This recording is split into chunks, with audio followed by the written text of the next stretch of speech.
पुण्याच्या नकाशामध्ये वेगवेगळ्या प्रकारचे रंग दिले आणि रंगाचा अर्थ काय? रंगाचा अर्थ की हा जिल्हा एवढा आहे, हा जिल्हा एवढा आहे, याच्या इकडं, याच्या उत्तरेला, पूर्वेला, पश्चिमेला आणि दक्षिणेला कोणता जिल्हा आहे, म्हणजे या पुण्याचे शेजारी कोण कोण आहे?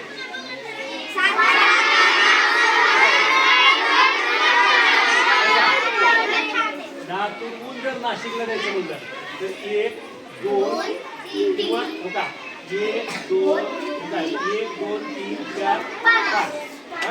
कधी कधी कसं होते नगरून जवळ पडते असं पण पुणे नंतर पडते. पण पुण्यानंतर बोललं तर फक्त म्हणजे नगर एवढे येते नाशिक लागते मग हेही आपल्याला करायचं. त्याच्यानंतर काय करायचं? ही जी दिशा दाखवल्या ही दिशा नकाशामध्ये वरची दिशा असते कोणती? उत्तर. उत्तर मध्ये दाखवले. आता जर मी उत्तरेकडे कोण केलं उत्तर कुठे आहे? इकडे आहे का? नाही आता प्रत्यक्षात कुठे आहे? आणि सूर्य कोणत्या बाजूला उघडते? उत्तर आहे का? काही सांगायचं इकडे पूर्व आहे तिकडून असा सूर्य मावळतो इकडे पश्चिमेला. मी पूर्वेकडे कोण केलं तर डाव्या हाताला कोणती दिशा येते? उत्तर येते दक्षिण येते? उत्तर येते. उत्तर इकडे आहे प्रत्यक्षात उत्तर इकडे आहे. आपण ज्यावेळेस आपलं पूर्वेकडे कोण ठेवले की डाव्या हाताला उत्तर समजायचं. नकाशामध्ये कोणतं आहे? उत्तर वर आहे. आता ह्याच्यामध्ये काय केलं माहिती का? ह्याच्यात कुठे पडले दोन म्हणजे किती?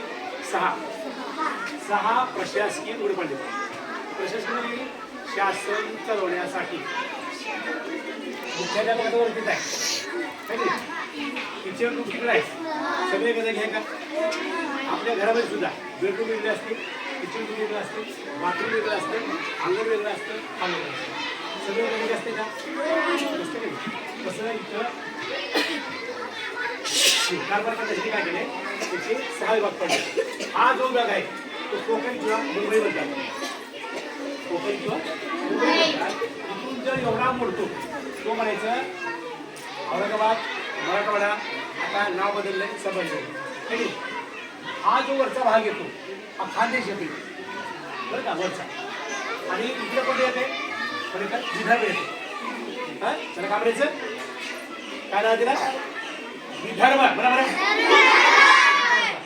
आता इथले फक्त एवढे नाव सांगितले बरं का.